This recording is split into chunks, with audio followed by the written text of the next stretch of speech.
best of my knowledge. The Colorado River begins at an elevation of 14,000 feet, high up in the Rocky Mountains.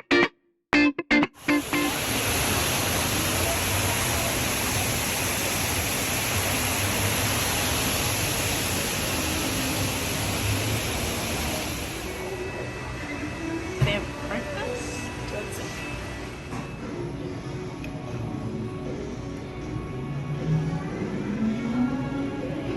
Get their the water skiing.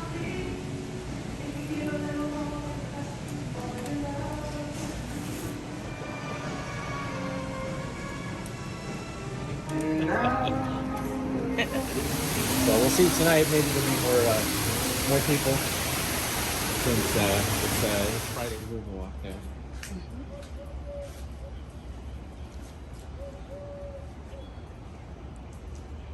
There's somebody out here.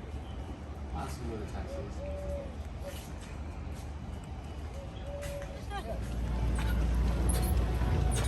Coast Guard regulations require us to sound our horn upon leaving the dock, and it can get quite loud. You have been warned. Once we have our lines clear, we'll be on our way. Thank you, and enjoy the tour. Here, hold this because I'm gonna hold my ears. Yeah. This night.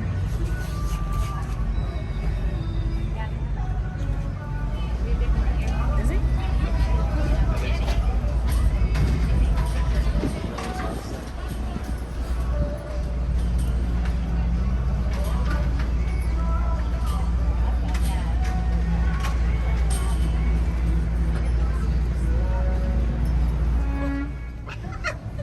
That was nothing.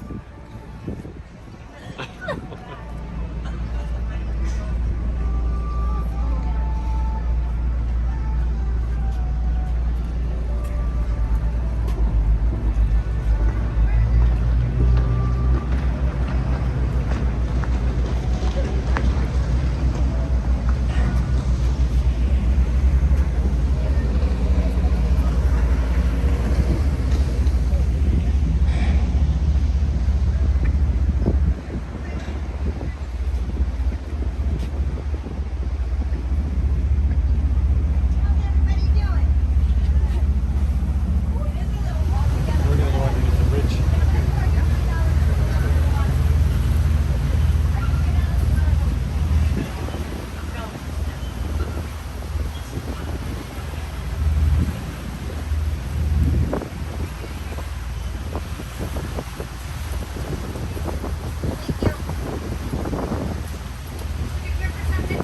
Wing passenger tour boat is the only family-owned casino vessel traveling underneath the Laughlin Bridge to tour Davis Dam and the watery thoroughfare between Bullhead City, Arizona and Laughlin, Nevada. While we're traveling, I'll be giving you a little history of the Colorado River, the casinos, and the area. But first, I would like to ask for everyone's cooperation to please help keep all trash in the receptacles, cigarette butts in the ashtrays, and your personal belongings next to you at all times. We have a beautiful river, and with everyone's help, we can keep it that way. Thank you. Over on our left is a state park operated by the Nevada Department of Fish and Game, known as Fisherman's Access, located on Casino Drive along the Colorado River and just south of the Laughlin Bridge. Fisherman's Access has a boat launch ramp, ample parking for the water treatment plant for Laughlin, Nevada. That buoy marks the intake manifold for the plant.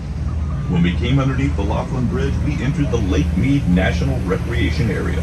In fact, from the Laughlin Bridge all the way to Moab, Utah, over 500 miles north of here, on both sides of the river, it's all government property. We have the Lake Mead National Recreation Area, the Grand Canyon National Park, the Glen Canyon National Recreation Area, the Lake Powell National Recreation Area, and the Canyonlands.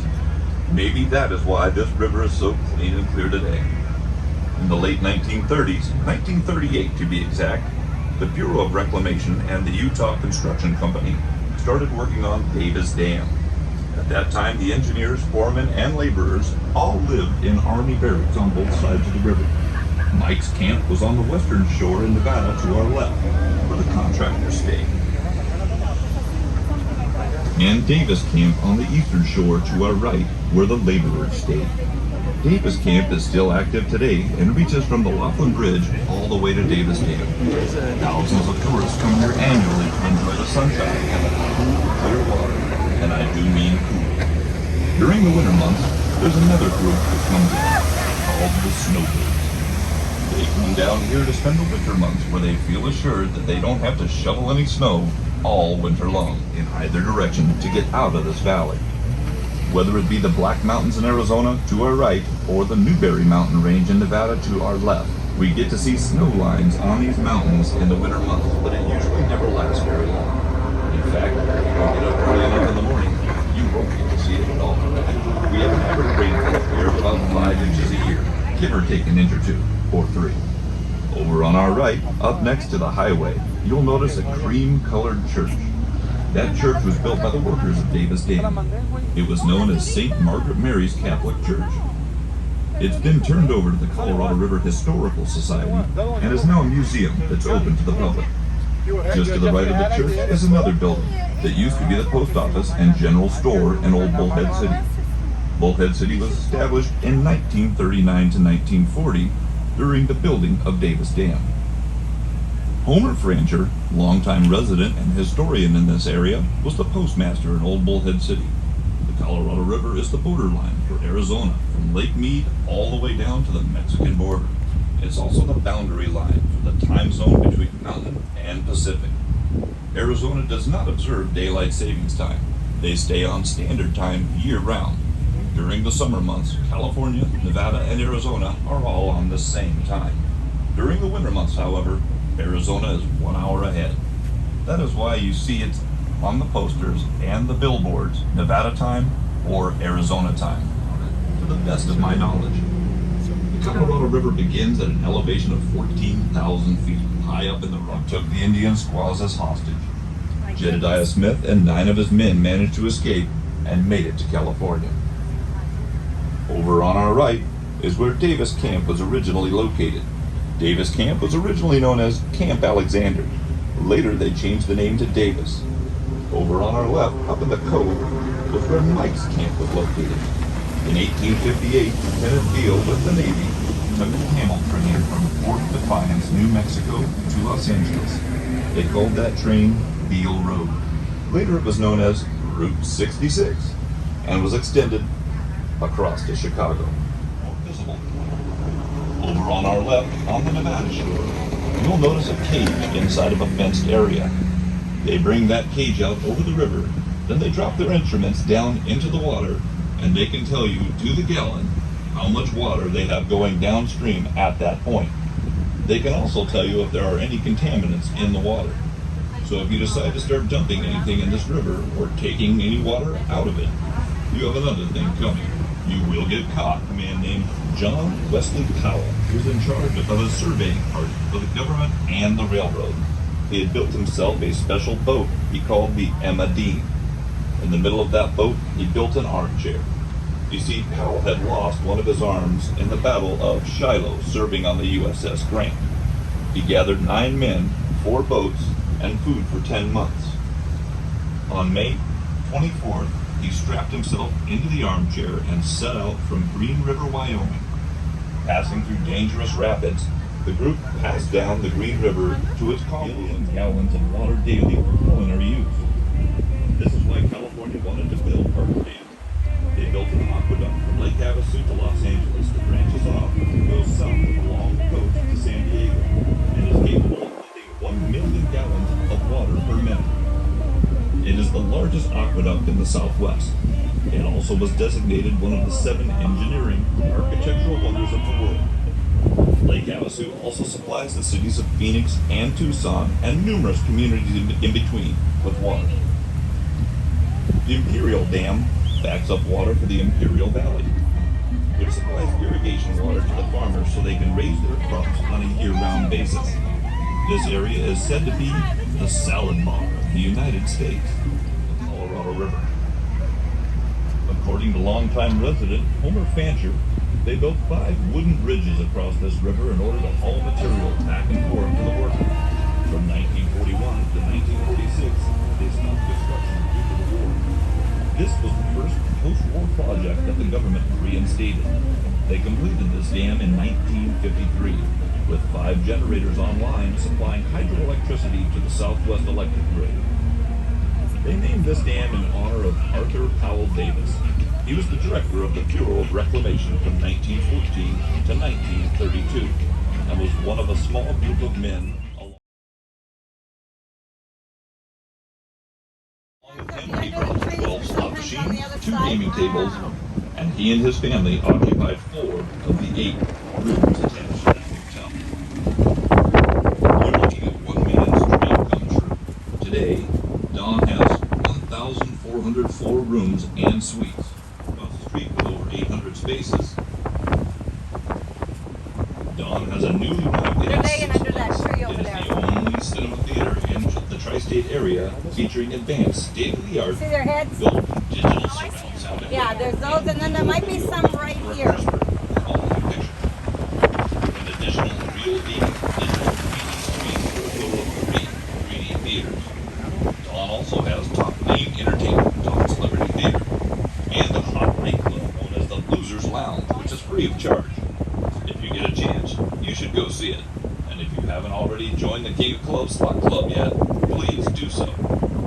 In 1991, Don Laughlin was inducted into the Gaming Hall of Fame. In the fall of 1993, he purchased the Crystal Palace, which was the 3rd casino to be built in Laughlin, located across the street from the Aquarius, formerly known as the Flamingo Hotel, and is adjacent to Don's RV park. Don Laughlin is also acknowledged as along with the FAA, who also helped fund the project. The $22 million Laughlin Bullhead City Airport is now ready to accept 747s. The Aquarius, formerly known as the Flamingo Hotel, opened in August of 1990 with 2,000 rooms and is Laughlin's largest hotel. To give you an idea of how the price of money has gone up, the Bignet family who owns Bignet Horseshoe in Las Vegas paid $4 million for 19.5 acres in 1980. In 1988, they sold it to the Hilton Corporation for $27 million. And in 2005, Harris Entertainment announced plans to sell the resort to American Real Estate Partners. The $170 million sale closed on May 19, 2006. Plans called for the property to be renamed the Aquarius within 6 months of the sale. The Aquarius is the largest hotel in Laughlin. Aquarius has 2 18-floor towers with 1,907 rooms and suites that overlook the Colorado River. Just north of Edgewater Tower was the 5th casino to be built in Laughlin, giving themselves an additional 325 rooms. The Golden Nugget is owned and operated by the Landry's Corporation today. This next casino was formerly known as Samstown, also formerly known as Gold River, and also formerly known as the River Palms. They have more than 70,000 square feet of gaming area. The casino was originally built in a Sutter's Mill theme, representing the gold mining days in California. In May 2013, Tropicana agreed to sell the River Palms to M1 Gaming, owner of Boomtown Casino and Hotel Reno. But the sale was on hold as of March 2014. In July 2014, Tropicana agreed to sell the River Palms to the owners of Dottie's, who have changed the name to the Laughlin River Lodge, as it is known today. Over on our left is Old Bullhead City. Bullhead City did not get its name from the bullhead catfish, or any other kind of bull for as far as that goes. It got its name from a rock formation that is now currently beneath the waters of Lake Mojave, just behind Davis Dam. A rock formation in the shape of a bull's head. Settlers coming across the country would locate that rock formation and know they had safe passage coming across the river and didn't have to worry about quicksand. Back then, quicksand was one of the main hazards of trying to cross the Colorado River. For the trivia expert, Davis Dam was originally called Bullhead Dam and was later changed to Davis in 1941. In 1981, the forefathers decided to consolidate. They took in townships like Palo Verde, Holiday Shores, and Riviera. Today, Bullhead City has a main street 19 miles long and a population of over 40,000 with 460 rooms. Before their grand opening ceremony was over, they announced their second tower of 594 rooms. In August of 1992, they had completed their third tower of 19 stories, 707 rooms, and a 2,000 square foot swimming pool. This casino was built on a 50-acre natural cove, and it has one of Laughlin's prettiest beaches, especially during the summer months. All of the land south of Harrah's has been sold for more casino development all the way down to the Mojave Indian Reservation. The Mojave Indians have the newest casino on the river, the Avi. It has 456 rooms and 29 suites. They had their grand opening in February of 1995 and planned on building 9 more casinos. They have a housing development.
At the base of Spirit Mountain is a place called Grapevine Canyon. Grapevine Canyon has Indian petroglyphs that date back over 5,000 years, all the way back to the Anasazi Indians and before Christ. The Anasazi Indians disappeared from this area around 1300 AD. Their name, Anasazi, was given to them by the Navajo Indians, meaning ancient one. Another place you might want to visit while you're in this area is an old gold mining town called Oakland. That got started back at the turn of the 20th century over on Old Route 66, 20 miles from Bullhead City. In 1939, Clark Gable and Carol Lombard eloped from Kingman, Arizona. In 1983, Circus came to Laughlin. They were the first large corporation to move into this area. They bought the Edgewater and a small casino called the Colorado Bell. It originally opened in 1980 next to the Regency, about where the Edgewater Tower is located today. They bought all the property up south of the Edgewater except for the one small piece of land. A little old lady by the name of Mrs. Lafferty owned a little trailer just south of the Edgewater where you see those trees up there in the corner of this end. They offered Mrs. Lafferty $250,000 for her trailer and her piece of land, but she refused. They offered her $500,000, and she refused. They offered her $1 million tax-free. They got her to raise an eyebrow, but couldn't talk her into selling. She told them she was happy right where she was and didn't have anywhere to go. So they went ahead and tore the old Colorado Bell down and started construction going right around her. This gave her just enough room to drive her car down to get to her trailer. The opening between the Edgewater and the Colorado Bell was Mrs. Lafferty's easement, but they didn't let Mrs. Lafferty have quite that much room when she was using it. Finally, they went to Mrs. Lafferty and offered her $2.5 million tax-free and a suite in the Edgewater with full services, which included a wet bar and limousine service for the rest of her life. But that wasn't all. They built her a boat dock down by the river so she could come down and go fishing. When they built that 26-story tower, they built Mrs. Lafferty a 10-room suite at the very top. And if you look at the top of that tower on this side, you can see the balcony they built for her so she could come outside, get some fresh air, and watch the morning sunrise. They completed this tower in February of 1991. some that believe this is where the story should end.